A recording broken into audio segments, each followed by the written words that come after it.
তপুর result শুনে gift নিয়ে আসছেন গিটার না? তপুর রেজাল্ট কি?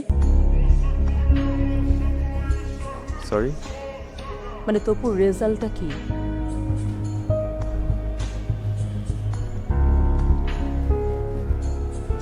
এ মাইনাস।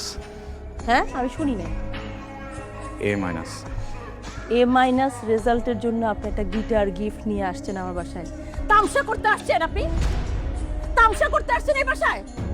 আপনাকে প্রথম দিন আমি বলি নাই যে আমি কিচ্ছু চাই না, কোনো কিছু চাই না, আমি শুধু একটা এ প্লাস চাই? বলি নাই আপনাকে?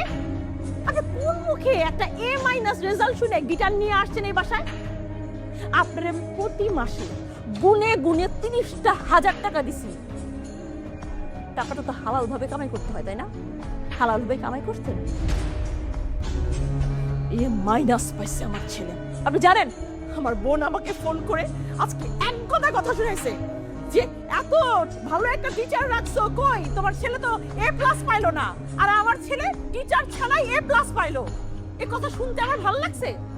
আসলে ভুলটা না আমার ছিল, আমার বোঝা উচিত ছিল যে টিচার ছাত্রী পড়াইতে গিয়ে প্রেম করে বিয়ে করে সে আর কি পড়াবে? প্রেম ছাড়া তো আর কিছু জানে না। হ্যাঁ, প্রেম ছাড়া কিছু জানে? পটায় তো বিয়ে করছেন একটা সুন্দর মেয়ে, পড়াইতে পারলে ঠিকই আমার ছেলে প্লাস পাইতো। আপনি কিন্তু এবার একটু বেশি বলছেন। আমি বেশি বলছি না, আমি যা বলতেছি ঠিকই বলতেছি। যদি ভালো টিচার হইতো তাইলে পড়াইতো আমার ছেলেরে। আবার সরি, আমি আপনার ব্যাপারটা বুঝতে পারতেছি। ওয়াইফকে নিয়ে তেমন একটা বের হওয়া হয় না। আজকে আসছি তো, আরেকদিন আসি। আপনার যা যা ইচ্ছা আপনি বলেন, ওর সামনে প্লিজ। টাকা যা দিয়েছেন আমি ফেরত দিব, একটু সময় লাগবে হয়তো, আস্তে আস্তে। বউ নিয়ে বের হইছে, হ্যাঁ? তাহলে মুখটা উজ্জ্বল করে বের হইতেন। এরকম একটা ডাব্বা মার্কা রেজাল্টের জন্য বউ নিয়ে বের হওয়ার তো কিছু হয় নাই, তাই না? আর টাকা ফেরত দিবেন পারবেন? 30,000 টাকা প্রতি মাসে কত হয় জানেন? হ্যাঁ, একসাথে কতগুলো টাকা হয় জানেন? পারবেন এতগুলো টাকা ফেরত দিতে? এতগুলো টাকা কোনোদিন নিজের চোখে দেখছেন আপনি? আসছেন টাকা ফেরত দিতে, আবার বউ নিয়ে ড্যাং ড্যাং করে আসছে গিটার নিয়ে।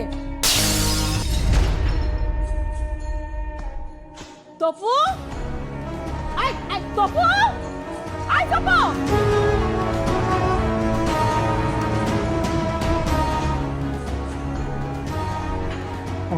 আমার ছেলে কই, কি অবস্থা?